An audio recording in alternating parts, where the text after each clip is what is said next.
even though the undergrad path. It needs to get dressed. I just try to remember which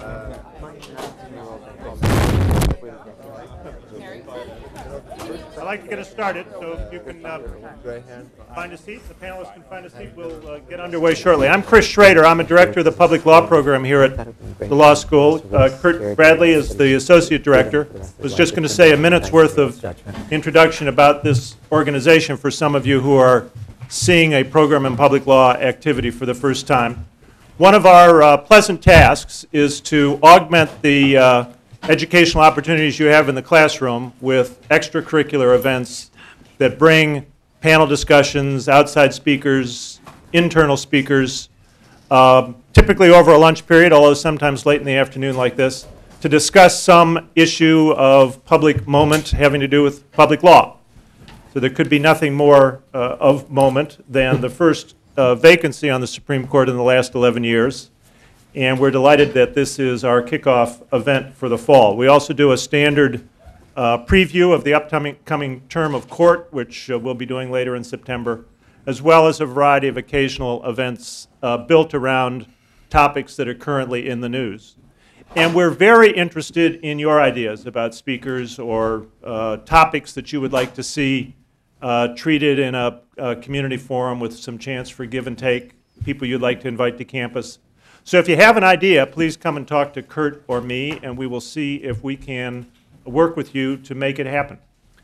So with that, by introduction to the program, let me introduce our moderator today, Professor Neil Siegel, who will moderate the program and introduce our speakers. Thanks.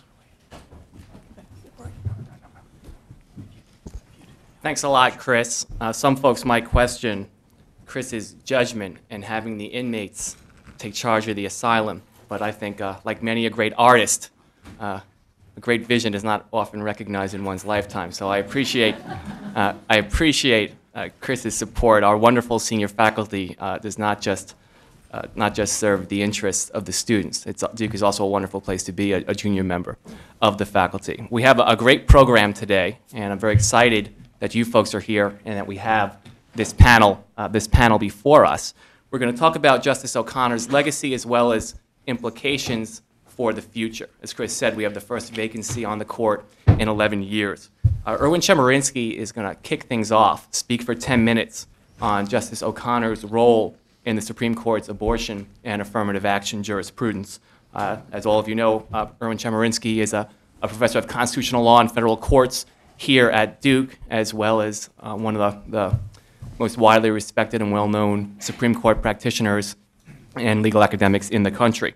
Then we'll switch to Michael Gerhardt, who recently joined the faculty at Carolina, and I can tell you there's nothing wrong with really liking a law school and not caring for their basketball team.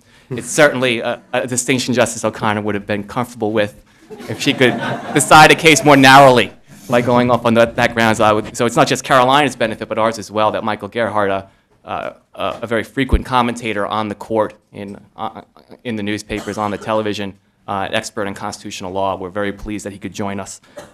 He's going to speak on Justice O'Connor's positions on federalism and gay rights, two very important controversial areas of the law.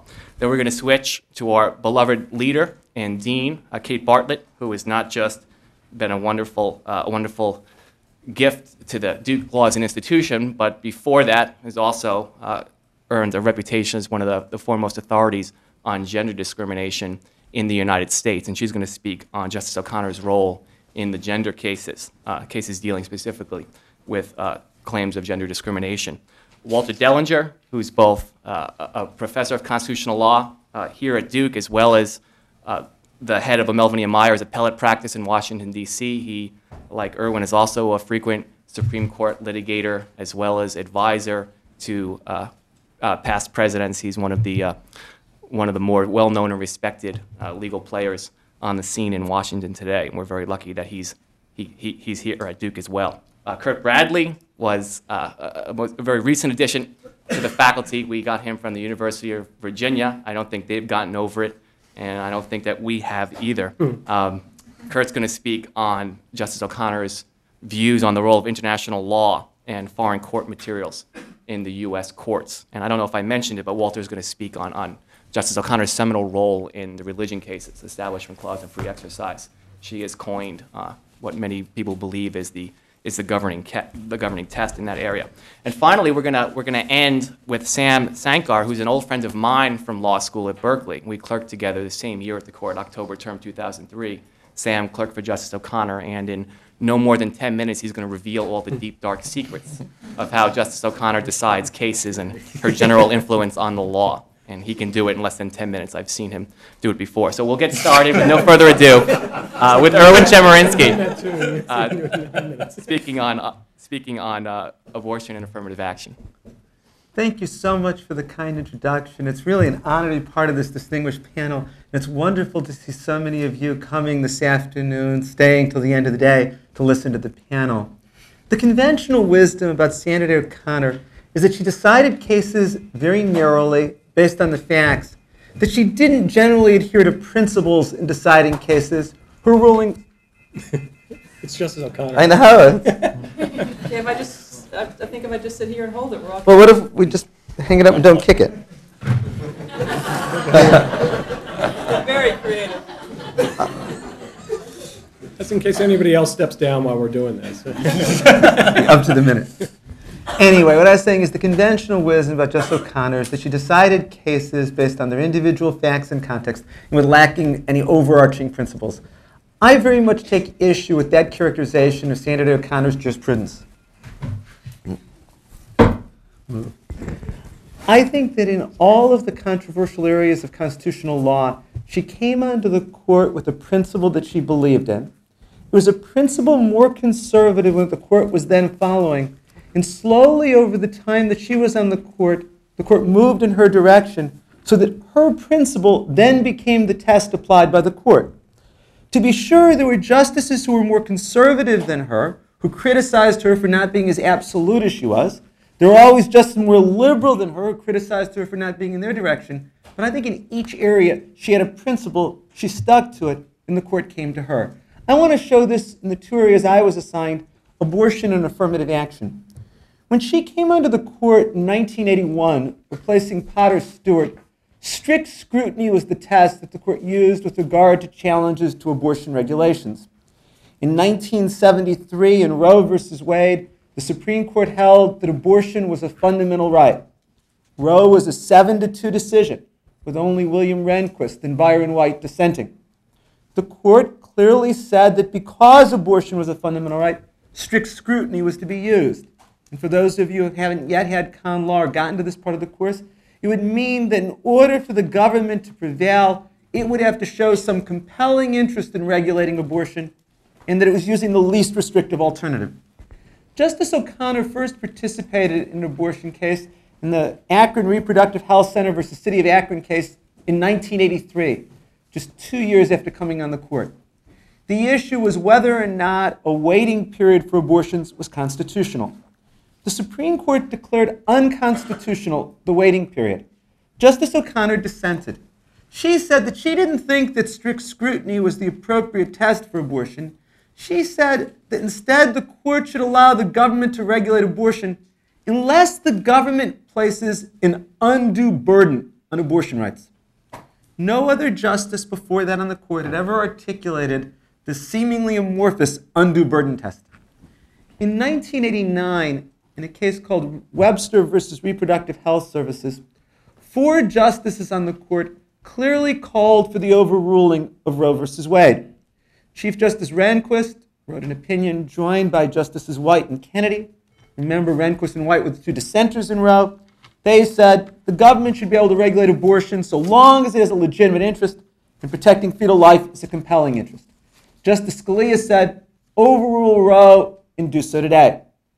Justice O'Connor was willing to be the 5th vote to uphold the Missouri law at issue in that case, one that required testing of fetuses for viability for abortions after 20 weeks. But she refused to overrule Roe versus Wade. She said, when the issue is squarely put before us, we can decide it. We don't need to do so sooner. Justice Scalia wrote one of the meanest and nastiest opinions I've ever seen, attacking Justice O'Connor for not going to face the issue whether Roe should be overruled. 3 years later, in 1992, in Planned Parenthood versus Casey, the court again returned to the abortion issue. This time, Justice O'Connor, joined by Justices Kennedy and Souter, said that Roe versus Wade should be reaffirmed, but that the government should be able to regulate abortions unless it places an undue burden on the right. Two other justices were willing, at that time, Justices Stevens and Blackmun, to strike down the laws that those three justices voted to strike down, though they would have continued with strict scrutiny as the test, much more restrictive of the government's ability to limit abortions. In the last abortion case, Stenberg versus Gerhardt in 2000, 5 justices, in a majority opinion joined by Justice Breyer, said that the appropriate test for abortions is that the government can regulate unless it places an undue burden on the right. In that case, what the court was considering was a Nebraska law that restricted abortion. It prohibited the procedure sometimes called partial birth abortion, prohibited removing a living fetus, a substantial part of a living fetus, with the intent of ending the fetus's life. The court ruled 5-4 that that law was unconstitutional because it was an impermissible undue burden on abortion. So you see the thesis that I set out at the beginning. Justice O'Connor began with a test. It was more conservative than the test that the court was then using.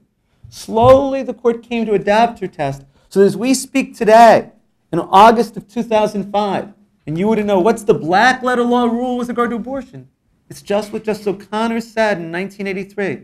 The government can regulate abortions unless it places an undue burden on the right. Even as to the specific issue in Akron, a waiting period, when the court considered it again in Casey in 1992, O'Connor's position prevailed, and the Supreme Court said 24-hour waiting periods for abortion are permissible. Let me show you the same thing with regard to affirmative action. Prior to the time that Justice O'Connor came on the court, the law was uncertain as to the appropriate test for affirmative action.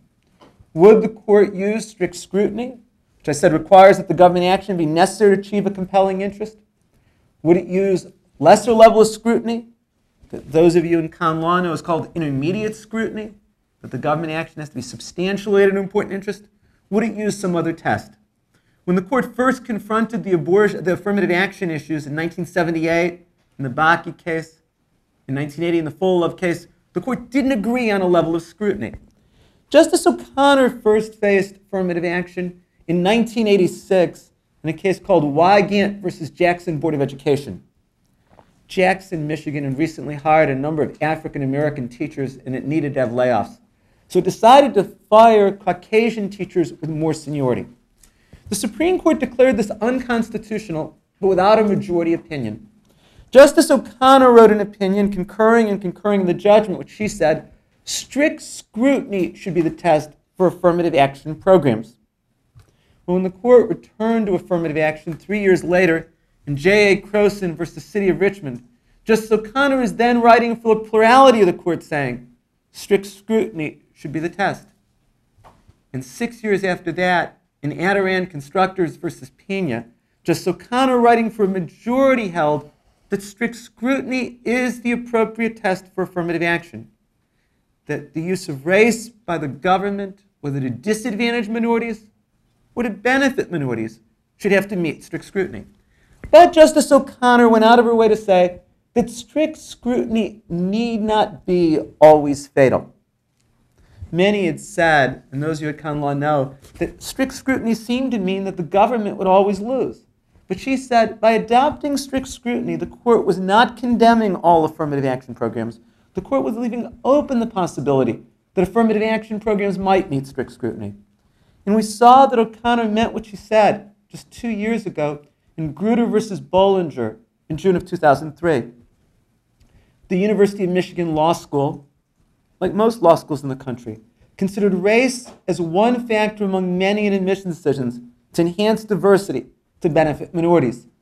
The Supreme Court ruled 5-4 that the University of Michigan Law School program was constitutional. Justice O'Connor, writing for the court, said, there's a compelling interest in having a diverse student body, and that at this time, there doesn't seem to be any other alternative to be able to achieve it.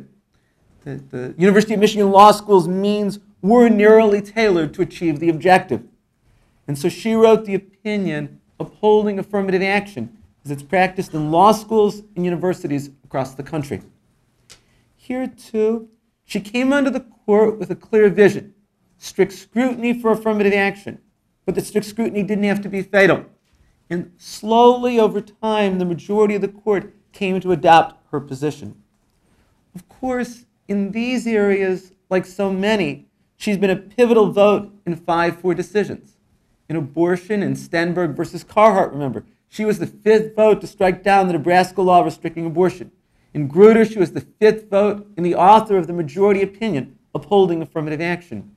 That's why her seat on the court is so important. It's why there's so much attention to John Roberts and whether he's likely to change constitutional law in these and all the other areas we're going to talk about. Thank you very much, Erwin. I hope you folks, if you have questions, you'll remember them, because when our panelists are done speaking, I'm going to throw out a couple of questions, and then we're going to open it up to you folks, so you'll certainly get a chance to participate. I also wanted to mention that when we finish at 6 p.m., there's going to be a reception afterwards, and we're going to have food and drink, and you're all warmly invited to join us for that event. On to Michael. Thank you, Neil. If you know anything about constitutional law, and this is only the main thing you need to know, is you always do what Erwin does. You always follow Erwin's lead. So if Erwin's going to sit down at a microphone, I'm going to sit down at a microphone. And I wrote down everything he said, and I'm just going to repeat it. But it's going to sound differently. And if you could see my broken foot and my broken hand, you'd know that nobody was more shocked than I was when Justice O'Connor stepped down from the court. I literally went down the stairs, just flabbergasted. So this is actually a very good time, of course, to talk about Justice O'Connor. And I'm honored, of course, to be included here, and appreciate Neil's kind and awfully generous introduction for somebody who comes from a place that shall not be named. But it's timely, of course, because as Erwin suggested, this is soon going to be the day of John Roberts. And one thing that can also be said with great certainty, John Roberts is no Sandra Day O'Connor, whatever else he may be. I'm going to talk about her federalism decisions. And if you've begun taking constitutional law, if you already are taking it, or if you have taken it, you'll know that there's nothing more confounding than federalism. In fact, I thought about bringing my entire casebook and suggesting it's all about federalism, if you think about it. Everything Erwin talked about is really about federalism. And I think we sometimes lose sight of it. We think it may be a subset to some extent of constitutional law, and surely it may be. But it certainly also cuts across a number of themes in constitutional law, and I think that that's very important to keep in mind.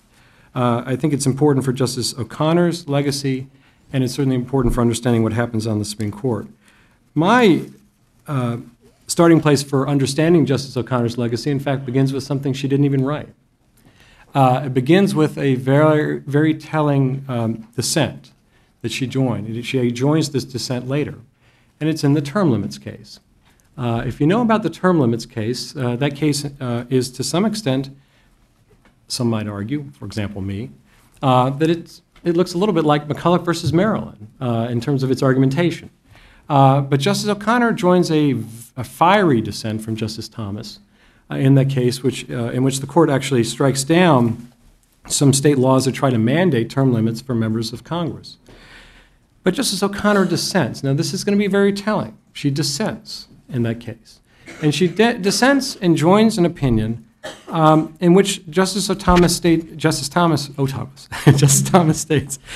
she's had that much influence on the court. Justice Thomas states rather clearly and unambiguously that he's going to employ a certain default rule for understanding constitutional law. Where the Constitution doesn't clearly vest the federal government with some authority, then his default rule is that then is an area over which states have sovereign control. It's really just that simple. And if you look at Justice O'Connor's opinions across the board, I think she's rather consistent in following that dissent. And of course, she's more explicit in a number of other areas, and I'll talk about those now. They certainly cut across a number of areas. I will just simply mention a few in which you will see, I think, her adherence to this basic principle remain rather steadfast. But at the same time, you'll see other hallmarks, I think, of her tenure. You'll see her preference, I think, although Sam will correct me if I'm wrong, her preference, I think, for balancing, her preference for incrementalism, I think her respect for precedent. She's certainly more respectful for precedent than I think some of the other people appointed after her time, after she was first appointed to the court. And even there's a streak of libertarianism, I think, in some of her jurisprudence. We first begin with the Commerce Clause, one of the areas, of course, that best characterizes her tenure. And there she writes the very influential, very important opinion in New York versus United States. Now, in New York versus the United States, the Supreme Court is dealing with something it has dealt with quite often before. It's dealing with a federal law that is trying to regulate the states directly. I won't go through the whole litany of cases that precede New York versus the United States, but you need to understand there's quite a litany in which the court is reversing itself more than once. And one of my favorite dissents is then Justice Rehnquist's dissent in Garcia, a case that is partially overruled by New York versus the United States. It's a very short dissent, in which Justice Rehnquist says, and I'm paraphrasing, in essence, he says, I am young, you are old, the day will come basically when I get to overrule this decision. Yeah. That's it in a nutshell. No need for reasoning. Let me just lay it on the line. This is doomed. But he's been part of a group, and Justice O'Connor's been part of it, that is dismantling Garcia piece by piece. New York versus the United States is one of the first efforts to do that, in which the court is looking at a federal law that is essentially requiring states to adopt a certain policy or otherwise face a penalty. In other words, it's got no real choice here. It's a hazardous waste law. I mean, who really does want to take hazardous waste? Nobody. So you're really forced either to pay a penalty, adopt a policy.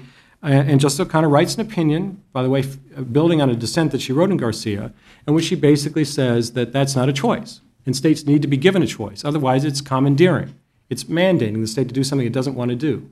And the way to really understand this is very simple. If I told you, as I tell all my constitutional law classes, and they actually think I'm serious, but if I tell my constitutional law class, well, we're going to have to make up some classes, and we're going to start it at 8 o'clock Saturday morning. But it's not my decision. The dean told me to do this. Now, you might think, it doesn't really matter. I hate you.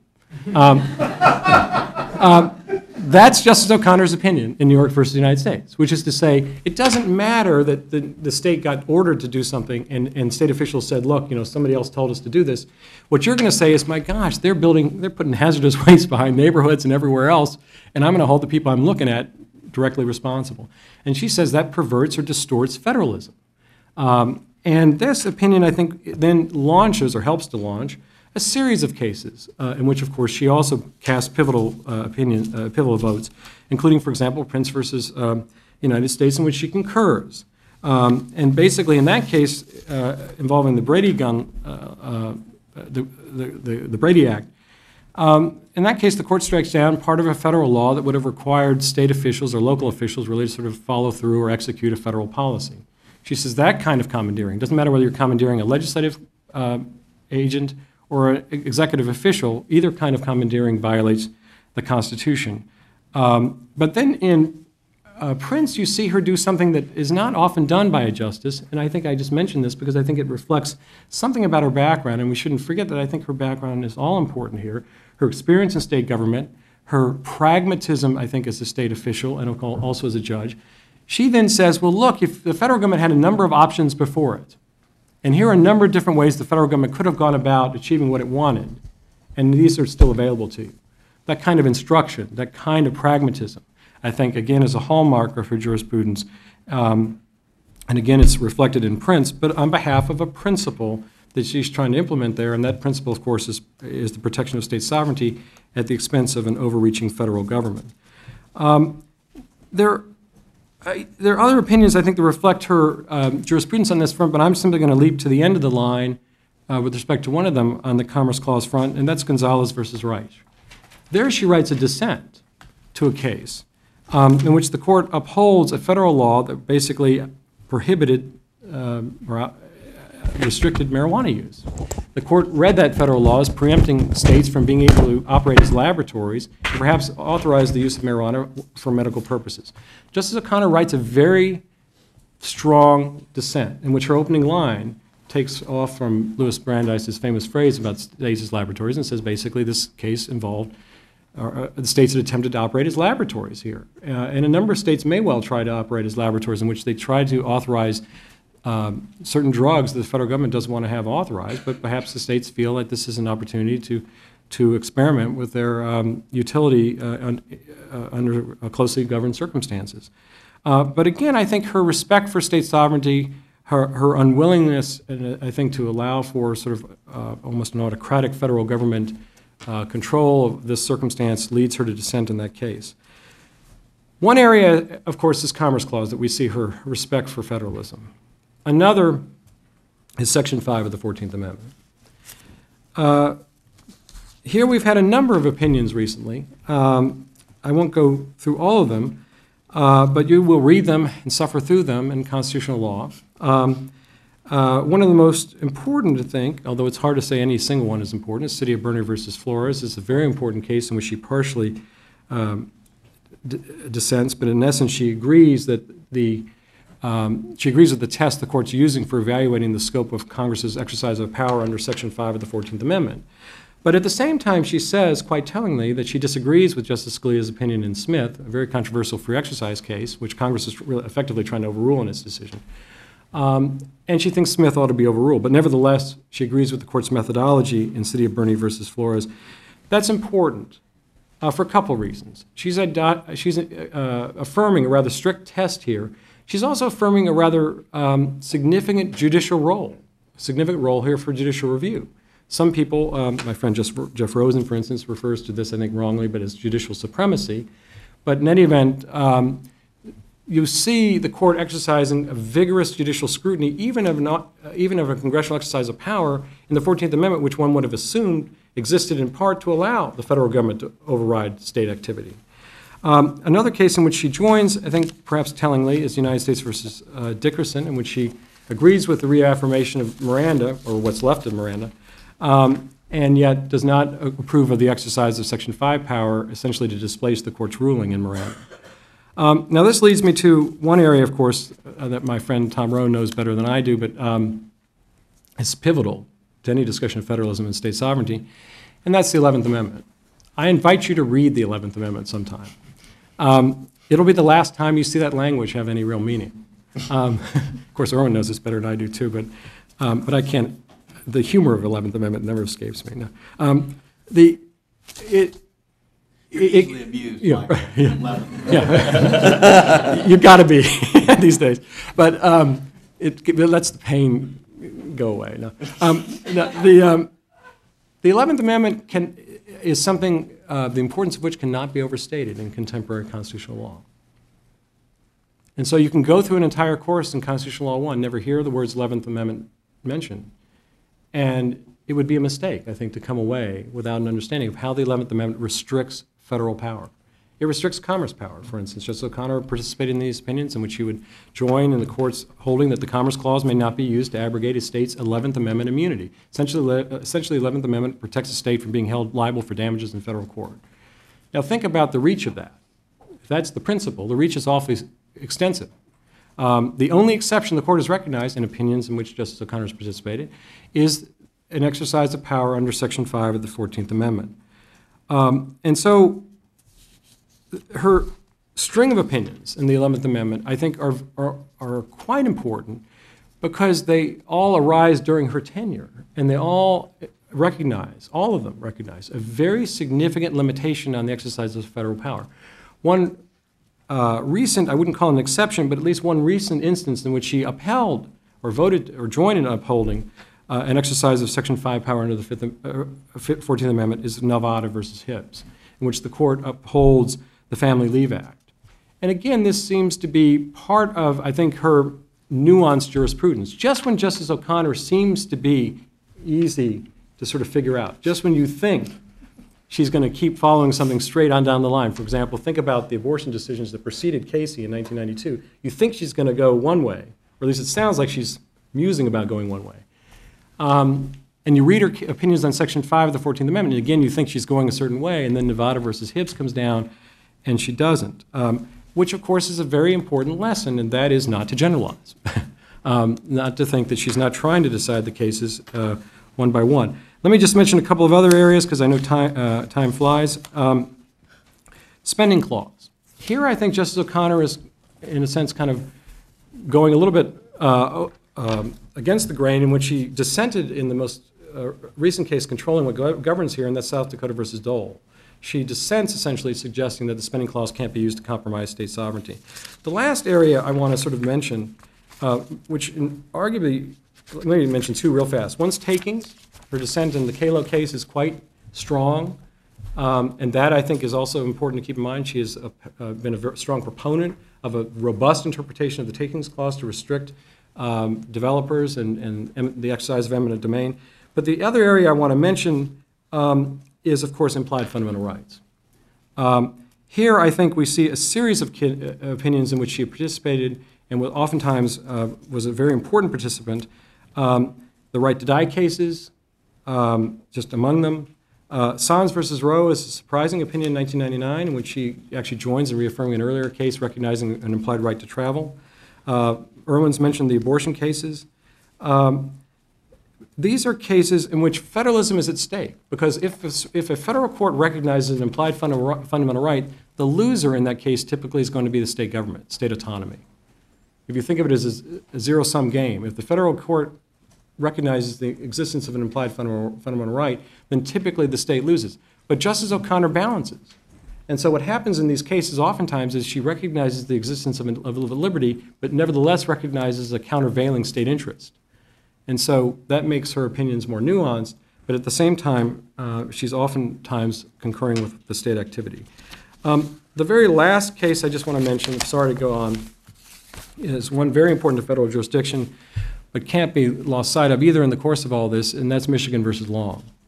We're not going to have much discussion of criminal procedure here, but I think Michigan versus Long has implications far beyond criminal procedure. But Michigan versus Long essentially deals with state court judgments that may be grounded on both federal law and state law. And then the question becomes, under what level of review or how deferential ought the court be in reviewing such judgments. Michigan versus Long states a rather tough test for, well, it's a clear test for states to meet. If they have an adequate and independent basis in state law, they can protect their decisions from federal court review. Many courts fail to do that. For example, another case important to federalism, Bush versus Gore. I don't know if you're interested in a book deal, but if you were willing to write a humorous Hornbook, I think it could compete with Erwin's. You said Hornbook, I hope. Yes. Oh, okay. Humorous Hornbook, that's right. Okay. Well, as long as his name's on it, it's fine. Dean. Thank you, Neil. Well, I've taken on the sex discrimination cases, and I think I'd have to say that this is an area where Justice O'Connor took her seat on the court without a well-formed jurisprudence and kind of developed one as she went along. A lot of the cases that that were close when they were decided at the time seem real easy to us today, and I think that's really a result of Justice Ginsburg's views on sex discrimination really holding the day. Her view from the time she was a litigator in some of the most important Supreme Court cases on sex discrimination that we've ever had is that for all purposes that matter, there is no difference between men and women, so any sex-based discrimination is improper. That's been Justice Ginsburg's view, and in a number of decisions that Justice O'Connor has played a role in, it's been her view as well. So, for example, she writes a very strong opinion. I think her first sex discrimination opinion was her 5-4 majority opinion in Mississippi University for Women against Hogan, in which she held, really in no uncertain terms, that the state of Mississippi could not exclude men from the state nursing school, that exclusion was based totally on stereotypes that men should be doctors or other things and women should be nurses. And it was a close decision. It would not be a close decision today, but she was on followed, as I say, Justice Ginsburg's well-established tracks in that, even though she wasn't on the court at the time, but that her views prevailed there. Same kind of case 14 years later, Virginia Military Institute, again an easy case even for the court. It was a 7-1 decision with only Justice Scalia dissenting, holding that Virginia could not set up a military institute, Virginia Military Institute, and exclude women. So it was the reverse of the Hogan case, but same result, same reasoning in terms of not wanting to give in, or the state not being allowed to give in to its stereotypical notions about what was appropriate for men and women to do, what was appropriate in terms of how to educate them and what kind of educational opportunities could be made available to them.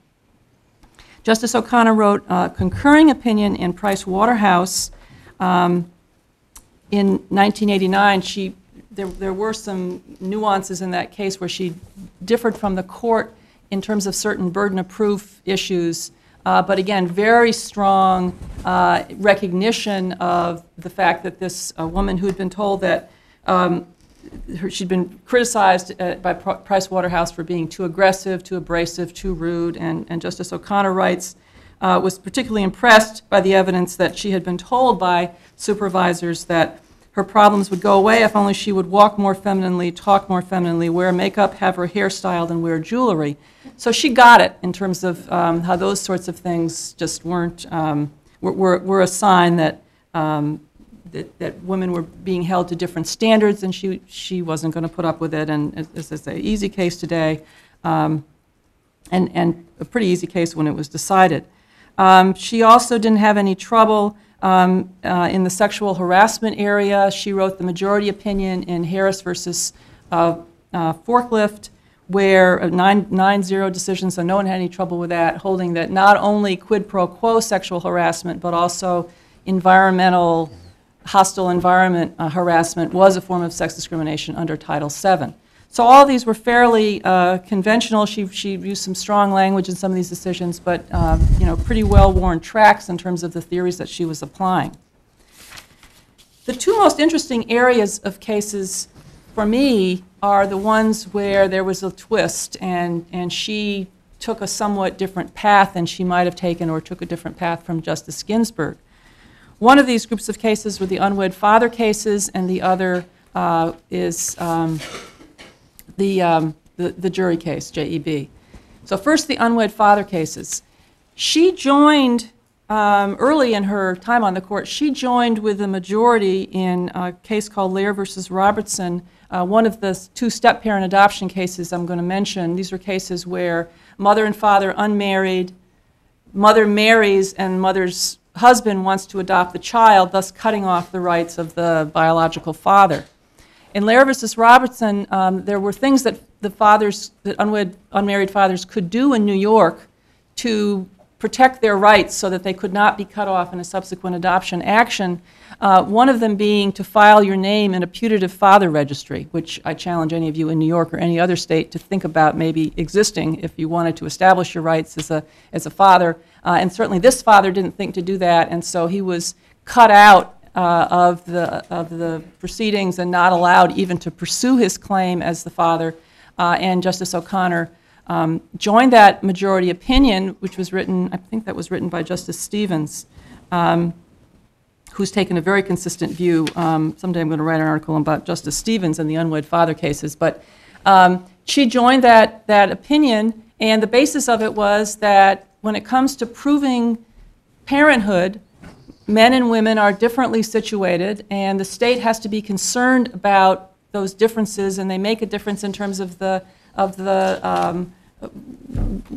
plausibility. You know, everyone know, you know, a mother and the child is born, and that's easy, but you know, who's the father is another story, and so the state has to be a lot more careful in preventing fraud and all kinds of other things in creating some steps that fathers have to take that might not be that aren't necessary in the case of women.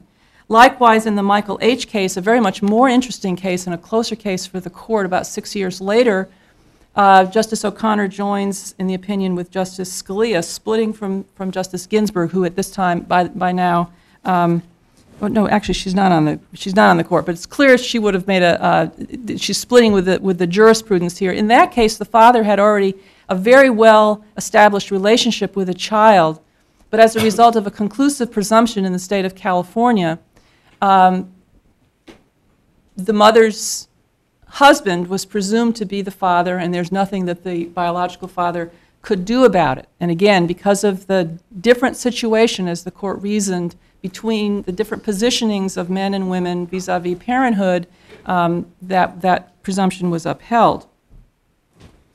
12 years later, after Michael H., there was an immigration case, the name of which I cannot pronounce.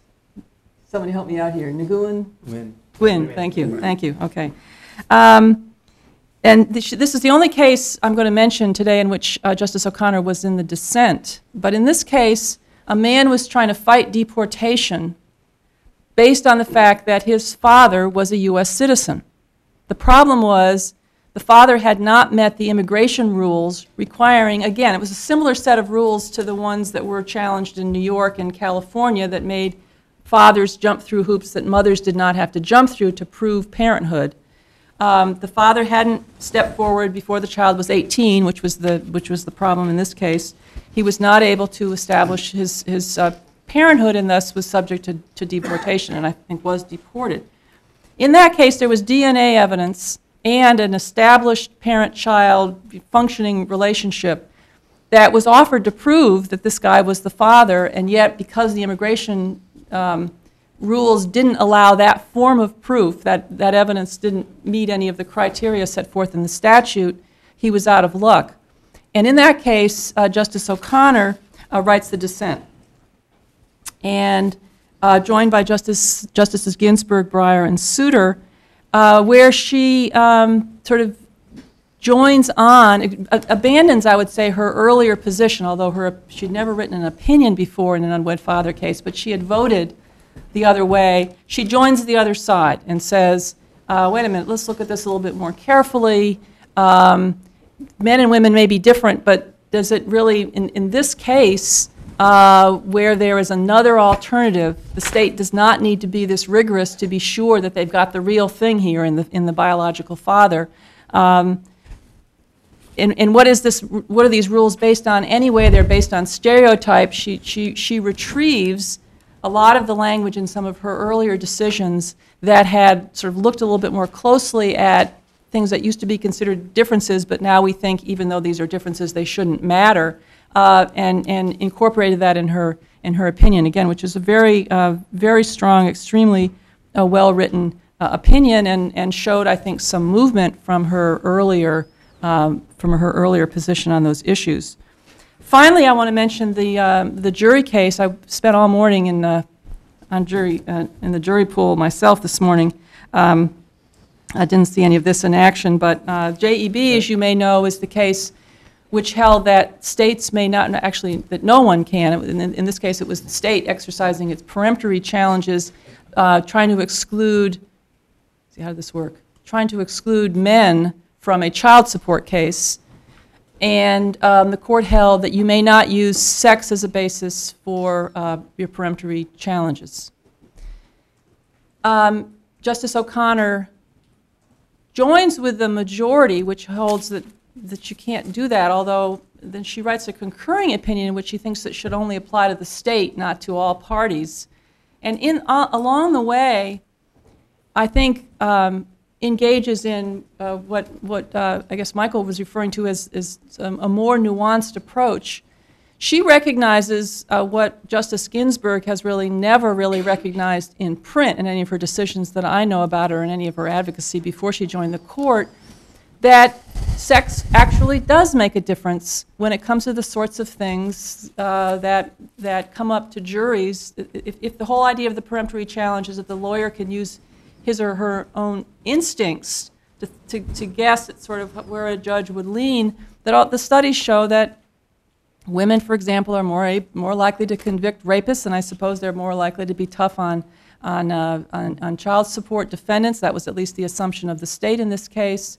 So it can make a difference. So it's a shame, she writes, that we would have to sort of screw up the peremptory challenge prerogative of attorneys in litigation for the sake of sex equality.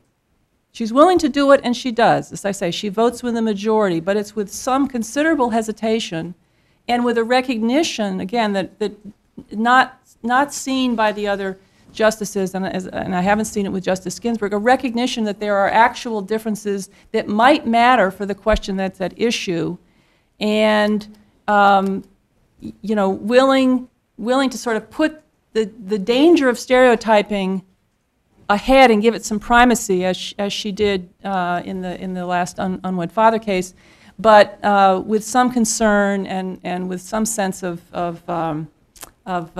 if not indecision, at least rounded thinking. Thanks. Walter? I need to stand because I'm restless. When Ronald Reagan named Sandra OConnor to the Supreme Court as his first nominee, he named someone who had been active as a Goldwater Republican in Arizona, and thus, on that view, was cut from some of the same cloth of his second and third nominees, Antonin Scalia and Robert Bork. What happened? Sandra OConnor cast decisive votes to strike down discrimination against homosexuals, to strike down the imposition of religion in the Ten Commandments, to strike down even restrictions on methods of abortion in the Stenhart case, across a wide variety of areas. Was Justice OConnor a surprise? I interviewed her 2 years ago in this room. And in preparation for that, what is striking to me is how much of Sandra OConnor's career as a justice one can perceive and anticipate with the benefit of hindsight by looking at her life and record. Unlike other Goldwater Republicans from Arizona, for example, her colleague and friend, Chief Justice Rehnquist, she had a different set of experiences. She was a woman. She grew up on a ranch where she and her mother were the only women. Didn't go to school. It was a raw, rough ranch. She was educated at home and spent her days starting at 4 a.m. with her father and roughneck cowboys, and didn't get socialized the way women were supposed to be socialized about what their proper role in timidity and delicacy were supposed to do. But once she left and went off to college, she had the extraordinary experience of being treated as an other, as someone who was outside to the central parts of the culture, those central parts being male. And that gave her a glimpse into a different life, and I think a sensitivity and understanding about the role of outsiders. She inherited from her father this deep Western frontier hostility to the overweening national government, this libertarianism, which you see so strongly in her joining in what I think is one of the most extreme opinions, the dissenting opinion in term limits. It doesn't understand the nationalist triumph at Philadelphia, and her joining in the 11th Amendment. But she also was a survivor. Every time she ran into a blockage, almost inevitably because of her gender, she found a way around it and made lemonade out of lemons, got an extraordinary range of circumstances, and joined the court as its only person who had been held elective office in politics. And you see her sense of pragmatism, of working things out. 2 terms after having been elected to the state Senate, she's the majority leader because she knows how to work out compromises. She understands that so many of the legal issues we may debate among ourselves about the Constitution are not really easily resolved. If it was certain what the answer was about affirmative action, if it was certain what the answer was about other uses of race, one would feel obligated to maintain a strict adherence to law. But she understands those are deeply contested and problematic issues, and therefore there is room at the margins for the kind of amelioration she does in the 2 Michigan cases, where I think she gets it exactly right, for her placing some restraints on the use of race in legislative districting, but not too great, a straitjacket for state legislatures, for finding some role for property rights, but not such a great role that it prevents the use of programs to set aside lawyers' trust accounts interest for the poor. And then there's the area of religion.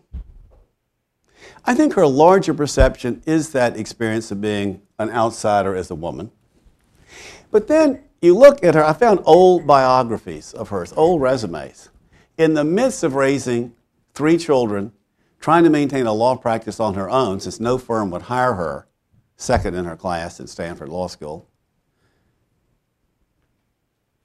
she takes time out to not just join, but be on the executive committee of the Fellowship of Christians and Jews. A very interesting choice for someone in the 50s in Arizona to be sensitive and concerned about those issues.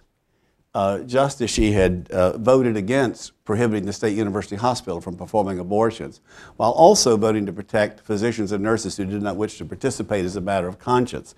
Her 2 votes on that are very, very predictive. In religion, I think she got it exactly right. And this is the area where the court is most likely to change and would have been most likely to change no matter who won the presidential election,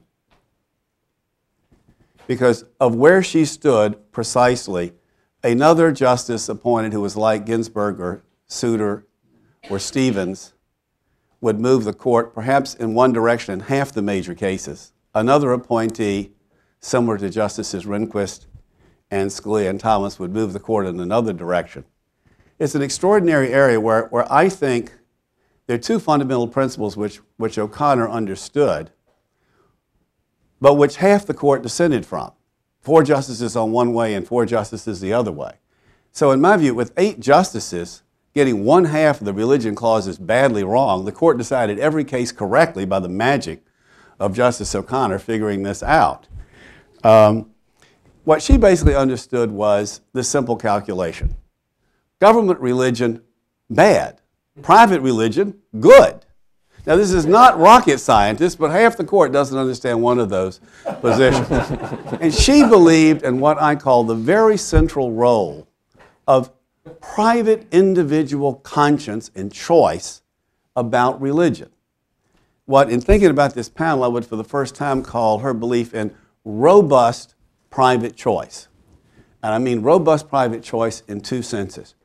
She believed, and therefore joined with the Chief Justice and Scalia and Thomas and usually Kennedy, she believed in robust private choice, that private individuals got to make their own decisions about religion, and to the extent that the government provides citizens with resources, access to public places, access to public funding, support for magazines at the university, vocational training for the blind, that individuals could use those resources robustly in making their own choice to use them in a religious way, so that a blind student could choose for his vocation divinity school, because there's intervening private choice. That's what I call robust private choice. She also believed in robust private choice in the sense that government had no business making its own religious decisions and thereby influencing the individuals. So that she joined with Justice Stevens and Justice Ginsburg and Justice Souter, or better said, they joined with her, and often Breyer, in voting to prevent the government from itself crossing the line and making its own religious decisions, that government officials shouldn't be deciding that these religious slogans should be posted. Government should not be deciding for itself that there should be prayer at graduation. So I think she understood this perfectly, and I will, as she understood better than Holmes did, he said it, but she understood it. The life of the law has not been logic, but experience. Let me just close by saying what she said. It was so precisely right. There is a crucial difference between government speech endorsing religion, which the Establishment Clause forbids, and private speech endorsing religion, which both the free speech and free exercise clauses protect. Then in the Ten Commandments cases, her last religion decision, she really summed it all up in cases argued wonderfully by our colleague here, also known as outside counsel for Satan in his list of represented clients, but not by me. Justice O'Connor said, showing that instinct to sympathize with the outsider that distinguishes her from other people who sort of grew up in Goldwater Republican Arizona, She says when the government associates one set of religious beliefs with the state and identifies non-adherents as outsiders, it encroaches upon the individual's decision about whether and how to worship. It makes, in a sense, religious strangers out of some persons. And she realized the richness of our new emerging religious diversity, not just various sects of Christians, not just Christians and Jews, but now she was able to see the expanded universe of religion in America. And I will end with this. She said, the framers embodied an idea that the religion clauses embody an idea that was once considered radical.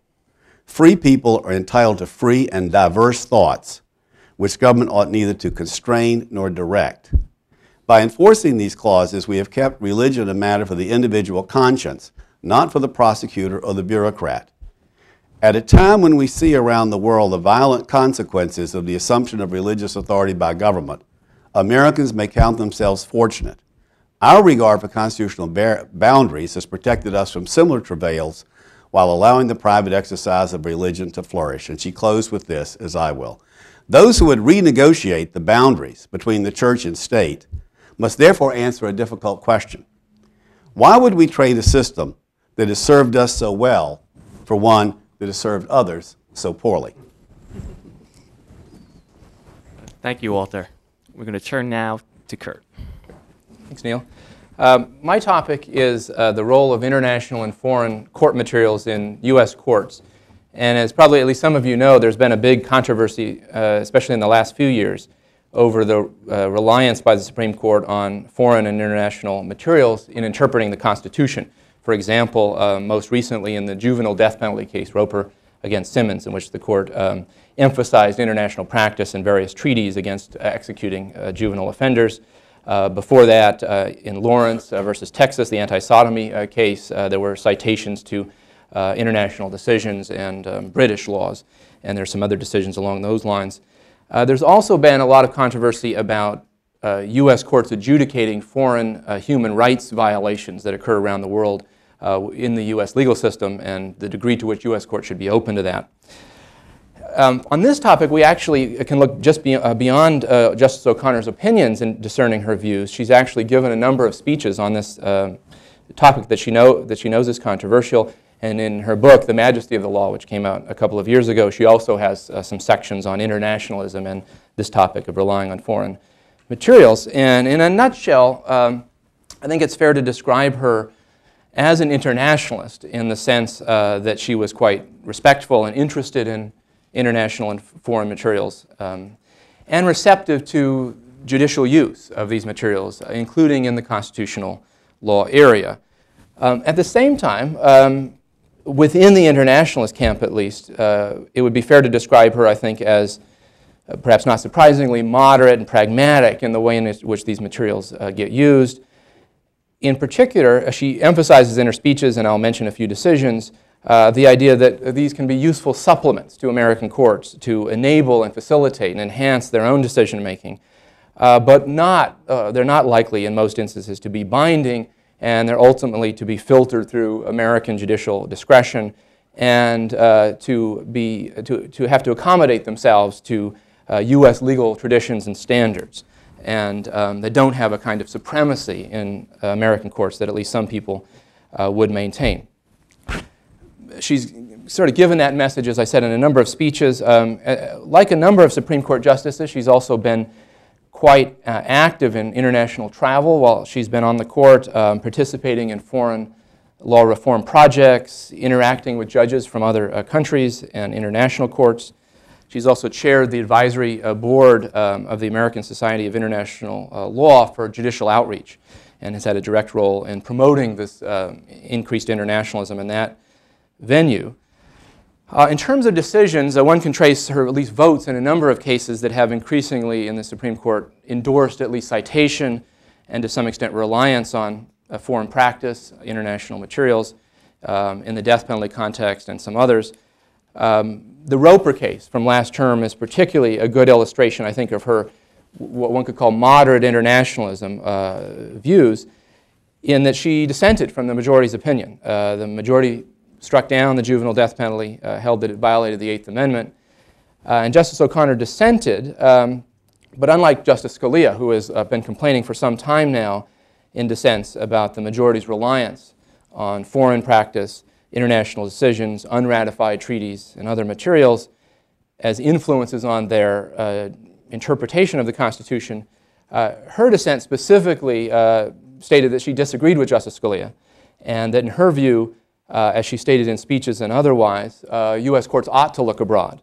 And indeed, she described it as almost inevitable that they would, given the access they now have to these at least similar decisions in some ways, and to international treaties and other materials that address some of the same topics. And so she argued that it wasn't in fact quite relevant. But again, as supplements, she said in the death penalty context that one must find a national consensus in that case that shows that a practice is now cruel and unusual. She didn't find it, unlike the majority, in the period that had happened since the last decision on this topic.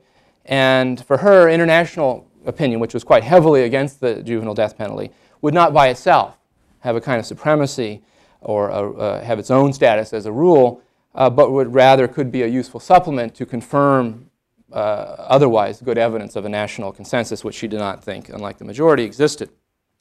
Justice Scalia, as typical, had much stronger statements about the reliance on international materials, stating, for example, that, just a quote, "The basic premise of the court's argument that American law should conform to the laws of the rest of the world ought to be rejected out of hand." And he's had similar statements and criticisms in a number of constitutional cases.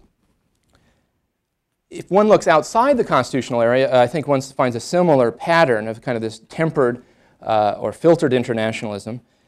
For example, probably the most notable example, some of you probably have read this case, the Hamdi decision that came down in 2004 about the ability of the United States military to hold terrorist enemy combatants without trial. And it was a decision primarily about domestic authority, both constitutional and statutory. But her plurality opinion, the lead opinion for the court, relies quite expressly on international law, including the Geneva Conventions, as helpful materials in construing what Congress has likely delegated to the President in the war on terrorism, and importantly at least suggests that the administration's failure to comply with certain procedures in the international conventions was a reason for judicial review of the detention determinations by the executive. Again, international law not exactly overriding actions of the executive, not exactly operating independently, but as useful supplements for discerning and interpreting the domestic standards. Somewhat similar example, very recent, is a case called Medellin versus Dredke, which is a death penalty case involving a decision from the International Court of Justice in The Hague that has in effect ordered the United States to provide some new hearings for Mexican nationals on death row in the United States. And the very interesting question before the court last term was whether decisions like that from international bodies have a direct effect in American courts and are binding as rules of decision. The court ended up not deciding that quite interesting question and deciding that in fact it shouldn't hear those issues at this point. But once again, Justice O'Connor writes an interesting, in this case, a dissent from not remanding the case, arguing that in fact, at least remaining agnostic as to whether the International Court had any supremacy over U.S. decision-making. But I think fairly read, suggesting quite a bit of sympathy for the argument that the court ought to be given respect and its views ought to be considered when a U.S. court interprets the relevant treaties, and that the court ought to be given some comedy and deference in that respect, and also that the international law should be something that affected plaintiffs could use in American courts, again subject to potential domestic law limitations. I have just a couple of minutes, and I thought I might just say, although I see Neil getting up, so maybe I don't, but yeah. I thought I'd just use my last 2 minutes just to compare and contrast a very predictive sense about what how Judge Roberts' views might compare. And one does not have much of a record on this, and I haven't combed through many memos and the like that many other lawyers have been combing through lately. But I did look at the few international law decisions the D.C. Circuit has issued in his time on that, brief time on the court, in which he's joined or written particularly. And I'll just mention a couple. One is the Hamdan case, which came out in July about the validity of using military trials for these enemy, terrorist enemy combatants.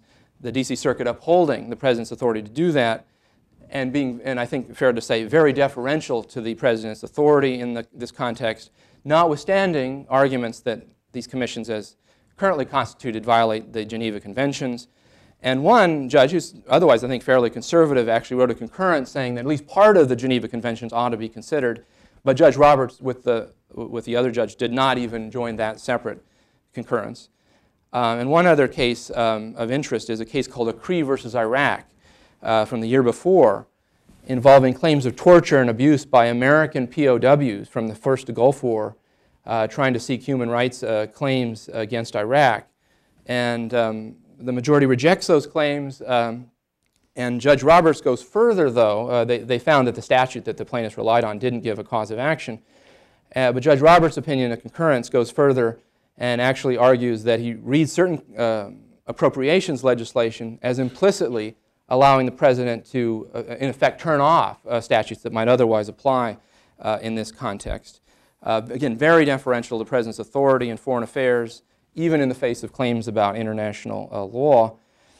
Not a lot of evidence. There are a few other cases, I think, similar to that. Based on that and sort of other things one might guess from his demeanor and his sort of approach to the law, my very tentative guess would he be less receptive than Justice O'Connor has been to considering foreign and international materials or letting them, in some instances, operate to support various human rights claims. Part of it is just, I think, just his approach to the law. My guess is more like Scalia, he would view these as materials that are relatively too open-ended, subject to manipulation and too much judicial innovation, and not consistent with the sort of traditional materials that he's probably thinks that judges primarily should focus on. So very tentative prediction that we would find him, if confirmed, joining the more on Scalia's side, I think, of that debate. Thanks, Curt. We're going to close out our prepared remarks with a SOC clerk, as they are known, Sam Sankar, clerk for Justice O'Connor during the October 2003 term.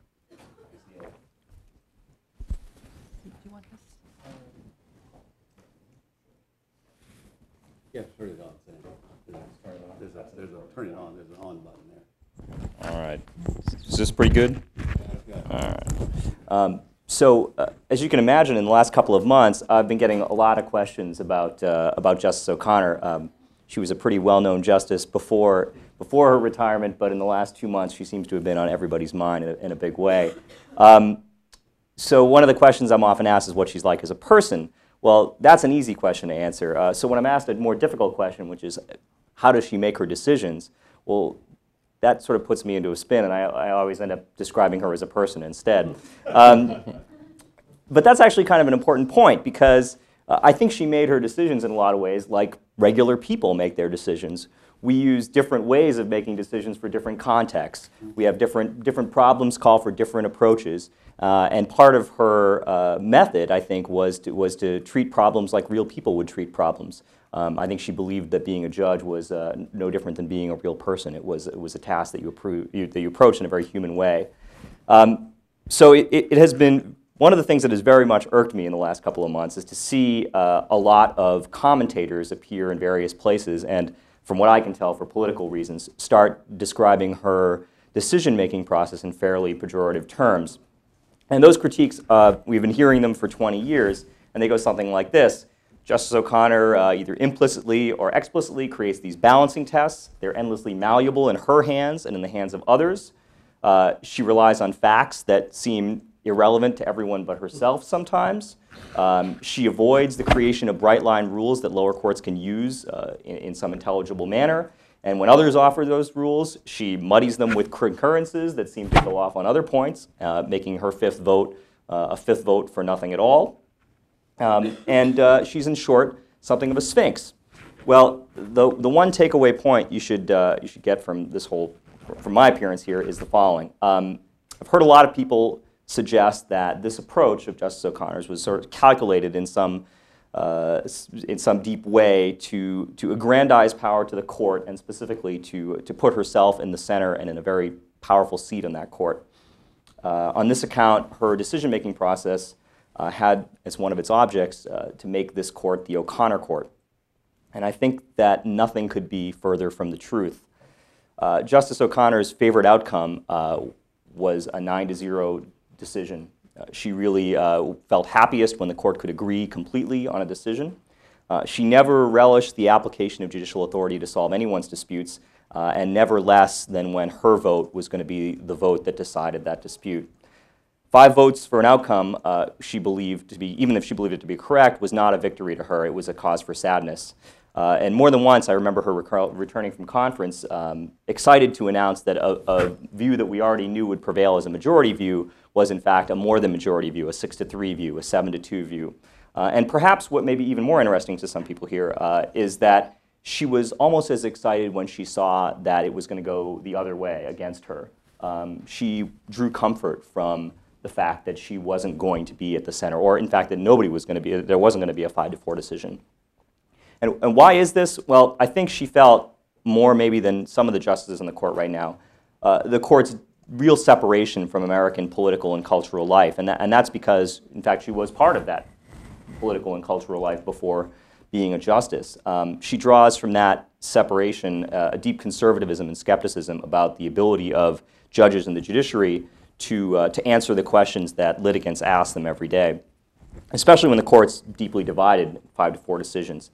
I remember when pro-life and pro-choice factions used to line up on the steps of the court on row day and on the first day of the term, her window used to face that front courtyard, and she would look out there, and she was sad. She didn't really see herself as being on one side or the other of that dispute. I think she saw it necessary to decide these cases, but I really think that she didn't view herself as pro-life or pro-choice in a judicial sense, I think. And I think she found it sad to see the American public divided, sad that the court was divided about it as well. She realized that any time a case had to be decided by the court, it represented a failure of the democratic process, I think. She wanted these problems to be solved by others. So when her view of a case won or lost, she didn't see herself as the winner or loser. It really wasn't about her at all, I think. So how do you square this skeptical and judicially conservative justice that I'm describing with the one who famously has in her office a small pillow that says, maybe in error but never in doubt? Well, and I can tell you that that this is very much an equally accurate description of her decision-making process. She would make her calls and they would be done. If you, on the day before you handed in an opinion to the reporter's office, said, but I had this thought, that's it. No, we've made this decision and I'm reading other briefs today. We are moving on. She was very, very, once she made her decisions, she stuck by them. Well, and I think that's because she made her peace after many years of sitting on the bench with the task and profession of judging. She knew that deep down, what the Supreme Court has to do in the really close cases is offer a considered but very human view of national problems. And I think she was skeptical about the ability of herself or others on the court to solve those problems. But when the task came, she knew that that was the job, and so she didn't shrink from it. Sometimes the court ducks, sometimes it weaves, but occasionally they really have to make a decision. I think a lot of judges these days either explicitly or implicitly try to reject that mantle by saying, look, I get to these decisions by an interpretive method. I'm just the guy who's bringing you the method. I'm not making those decisions myself. And I think some of them would argue that that's really the proper role for a judge. And I actually don't, this is not, I think, true as a matter of historical fact. As Walter is very fond of pointing out, the court that decided Brown versus Board of Education was vastly different than the court we have now. A majority had held elected office. We had, 3 U.S. senators? The famous Hugo Black among them had been a senator. Earl Warren was the governor of California before he was on the bench. He was a legitimate candidate for the presidential seat had Ike not run. The rest had all held offices of immense importance, I think, where they had been called upon to make overtly political judgments that were, very important, but political at some level, on a daily basis. Robert Jackson and Tom Clark have been attorneys general, I should say. Felix Frankfurter and William Douglas had been advisors to the president. You don't put people like that on the bench if you're looking for people who will put aside their own views and ascribe to an ironclad interpretive philosophy. That's not what you choose them instead because you trust their judgment. You believe that in the dark hours when you have to, for example, decide what the rights of an American citizen are as against a government who declares him an enemy combatant, that they're going to do the right thing, whatever that is. You may not know what it is in advance, and they may not know what it is in advance, but you're putting that judgment in their hands. And you hope that when the time comes that they're not going to shrink from that duty and that they're going to inhabit the office fully. So, in fact, looking at the Brown Court, looking at one of the articles that Walter had written a while ago, made me think whether these criticisms about Justice O'Connor's interpretive method are, in fact, kind of a modern way of thinking about courts, and whether it really stems from a changing conception of courts in our society. Only with the rise of the modern administrative state and positive law has it been possible at all to say that, look, judges are really just mechanics. They're tinkering with the law, and they're supposed to be applying it as best according to the intent of its writers or its authors. On that account, judgment becomes less important, and skill becomes ascendant. And hence, the ideal judicial candidate is a masterful legal technician who's never expressed any views except on behalf of a client or the government he serves. And can't be faulted at all for his expertise. And what does that say for the future of the court? Well, I think it suggests a couple of things. One, you might expect that the arguments before the court are going to change a little bit. When Justice O'Connor was on the court, everyone knew that there was going to be a lot of talk about facts, details, nuance. Whether or not she asked those questions, it influenced and shaped the way that briefs were written. I think a lot of those practical arguments were overtly tailored to reach her, but they may have ended up reaching other justices as well. I think a lot of those justices were perfectly happy to hear the answers to those questions, even if they didn't want to be the ones to ask them. If that's true, then her departure, it might be thought that her departure will change things, that we may see less of that kind of argument. On the other hand, it may remain, and in which case she's left a lasting impression on the court that we see here. Anyway, so enough of the academic theories. I'm sharing the stage with some brighter lights than myself. So I'll finish with a thought or two about Justice O'Connor as Sandra Day O'Connor, who is quite an icon in our history. Great figures in our government have often been great because of the things that they've done while inhabiting their office. But I think Justice O'Connor is amazing in an additional way, and that is because of the story of her life and what it tells us about America. That story's been repeated, we've heard it here a little bit already, and it's been repeated in the news very often in the last couple of months. She's the cowgirl from the Arizona cattle ranch who went to law school, couldn't get a job except as a legal secretary, and had to take a job working for as a state attorney because she couldn't find a job anywhere else. And only by dint of hard work and an extraordinary level of personal savvy was she able to make herself a political career and later a judicial one. You read briefs that are filed in the court and you think that the takeaway message from that is that you can cite Arizona newspapers for factual propositions in front of the court, which a lot of lawyers, for some strange reason, seem to think that you could do. But in fact, I think the message is a different one. As her law clerk, I was very privileged to help Justice O'Connor write a few speeches in the year that I was there, and they were given at all sorts of events around the country. And in my narcissism, I would go and read the newspaper accounts of these speeches the next day to see what gem that I had thought of would be quoted. And I was a little surprised and hurt that they never, ever talked about the parts that I had worked on. What they inevitably talked about was the story of her life. And this was a part of every speech, not every speech, most speeches, that we'd put in brackets in a speech that would say, talk about SOC, talk about SOC. And she said, yeah, right, I'll do that, no problem. And we'd work it in because it was a stump speech and she could do it. It's out there 100 times, it's been written about, but it's never lost its impact. Every time she speaks and gives that bit of a stump speech, that's the part that the newspaper articles talk about. That's the lasting contribution, one of the most lasting contributions, I should say, of her career on the bench is this life story that embodies the American dream, I guess, of self-discovery and self-transformation. It was somebody who's served the public without having really sought out the power to do so.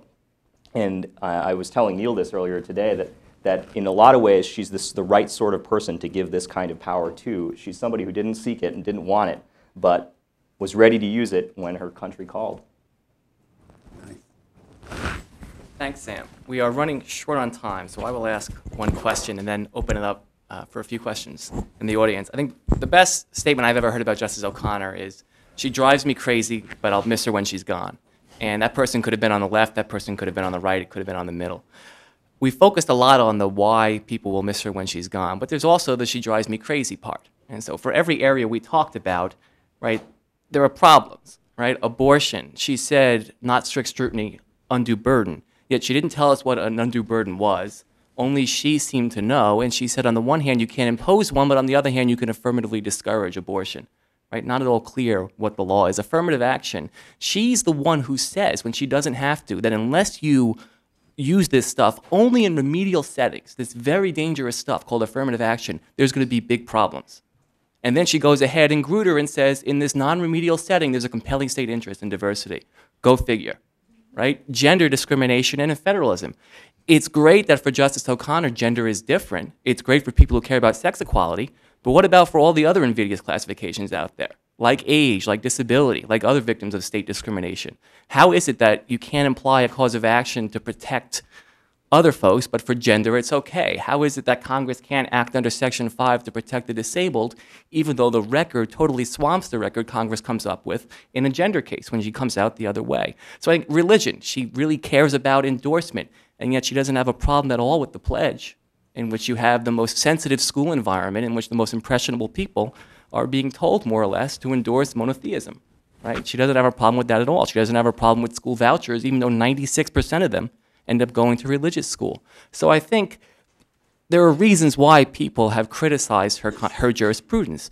And yet, sort of like the reflecting pool in D.C., when you look at it up close, it's kind of dirty, it's kind of polluted, right? But then when you get some distance, maybe the top of the Lincoln Memorial, it's kind of beautiful. And that, I think, is how the country overwhelmingly has reacted to Justice O'Connor's leaving the court. And it's not just because, you know, she's passing. It's because overall she was a moderate person, a moderate real person who did things that the country overwhelmingly signed off on. Right? Some of this, but not too much. And I'm wondering if there's a deep message there for constitutional law. Do professors care too much about principle and analogies and distinctions? And are there really more important considerations that we don't think about that she did?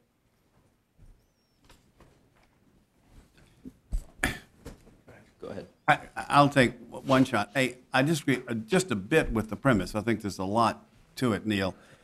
In the religion area, she did find the pledge case to be a hard one, and she said it was a difficult case, and said it wasn't a de minimis exception, but that under God in that context. In the vouchers case, which I think is a part of robust private choice, she noted that there were, outside this program, other alternatives available to non-religious parents to choose. But she found that also, I mean, she knew those were both difficult cases. I think she had an instinct in the affirmative action case that in the undergraduate system, you had to actually racially code an individual to determine whether they were racially eligible for a certain number of points or not. Mm-hmm. In the law school, you could take into account whatever you knew about a person without making a definitive, racial designation. I think her instinct was that was important. And finally, I would just say that, she was, and I think Sam, she was so much the most influential justice.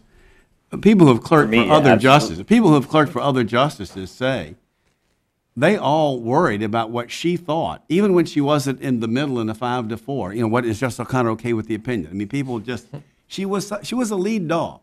And she came along at a time in 1980, in the early 1980s, when there were large numbers of women who would be excellent Supreme Court justices, but they weren't lawyers. They were nurses and librarians and teachers and homemakers because of the channeling. And there was a relatively handful of people who had finished law school in the 50s that were in that demographic pool. And I talked to a major leader of just retired of one of the major women's organizations for the last 30 years that said some of the other people being considered by President Nixon to be the first woman would have been very shaky. And here is someone who was thinking about running for governor of Arizona, and I predict that she'd not been chosen for the Supreme Court, she would have been on the National Republican ticket in one of the next 3 presidential elections. I mean, I think she was always, because of her training, big time, and that we are extraordinarily fortunate that, And the influence of O'Connor, every state Supreme Court quickly moved to have a woman justice, as if you had to do it. You had to make that move because of O'Connor. I think their influence has been really extraordinary, and that we were very, very fortunate that she came along and, in my view, sort of hit a home run, with that assignment. Can I maybe add a couple of very brief comments? One thing we haven't mentioned that I think is consistent, though, with what almost everybody said, is that Justice O'Connor might reflect something that we do talk a lot about in law schools, and that presumably we do respect. And that's what we refer to sometimes as sort of case-by-case adjudication. Decide it one case at a time. There are other justices that some might even describe as great, Justice Harlan II, for instance, who had arguably such an approach. But these kinds of justices do drive people crazy part of the times because they are not interested in, at least my sense is they're not interested in a given case in stating such a broad principle that it prejudges other cases to come down the line. The Griswold concurrence with Justice Harlan's a classic example of that, in which he's trying to sort of arrive at a relatively narrow position, but keep himself flexible enough to deal with what he knows is coming down the pipe. Justice O'Connor, I think, had that sense, and we just have to decide whether, as law professors or even politicians, how we feel about deciding cases one at a time, or do we prefer a different methodology? Now, if we decide cases one at a time, then of course we have to deal with the fact that, or the question, how do we do that? On what basis do we do that? That's I think, where her life and her experience come in. Just two other quick points then. I would also just beg to differ with one thing Neil said, and that is, cases I forgot to mention, Evans versus Romer, Lawrence versus Texas, cases in which, of course, she finds herself confronting what she regards anyway as irrational prejudice driving the lawmaking process. And in those cases, she comes down squarely, of course, against the state laws. She might have a little experience with what irrational prejudice is like, and that might well have influenced those decisions. Lastly, I want to just point to something else I think that's characteristic of her career, which perhaps we didn't have enough of until fairly late in the lifespan of the Rehnquist court, and that's civility. Right. Notice how often she is confronted with just the most intemperate rhetoric. And I dare you, Sam probably knows this better than I do, but I dare you to find an opinion in which she's not always very gracious and just trying to sort of be civil in the course of deciding an emotionally charged case. And that's something I think that is very tough to do in those circumstances, and I think she succeeded. Blakely. Oh, I'm sorry. Well, Blakely is a case I was going to mention as well. It's interesting she dissents in Blakely, but we can talk about that. I'm just going to offer two thoughts on that. One is a very brief one, and that is that Justice O'Connor, I think, thought more explicitly and more daily about the institutional power of the court and its ability to sustain the project that it was engaged in. And that sometimes led her to turn the volume down on thoughts that she had when other justices couldn't, or at least wouldn't explicitly talk about, thinking about that as a criterion in decision. She'd say things like, "It's not time for that case in the cert pool. It's not. We can maybe do this, but not yet." And that's something that informs and I think explains some of the reason why she's sometimes so mystifying. And the second thought was in response to what Walter said about being a path-breaking person. I had a really interesting talk with one of my law school professors who was a clerk for Justice O'Connor in her first term on the bench, and we talked to each other about what the experience was of clerking for her, and what was amazing to me was in 23 years, she gained a lot of confidence on the bench. When she went up there, she was extremely worried about her role as the first woman in that kind of an office. She knew that if she fell on her face, that was the end. That all these people who had been secretly harboring hopes that she was going to do poorly were just going to use this as a weapon against any other women who chose to rise to those sorts of powers. She's been acutely aware of her role and I think has done a pretty good job with it. Could I just have a quick thought in response to your question? I would give a slightly different take as to why she's so frustrating to so many litigants. We're at a time in American history where our society is deeply divided, especially about those issues that come before the court. There's certainly been many other times when American society has been deeply divided, but often they're not the issues that come before the court. It's not so now. What most marks our division of society right now are issues like abortion, affirmative action, gay rights, separation of church and state. And on each side there are partisans, and there seems no bridge between the partisans. There's no bridge between those who believe that abortion is murder and should always be illegal, and those who believe that the right to choose is a fundamental right that women have. There is no bridge between those who believe, on the one hand, that we should allow religion and government support of religion without limits, and those who believe there should be a wall that separates church and state.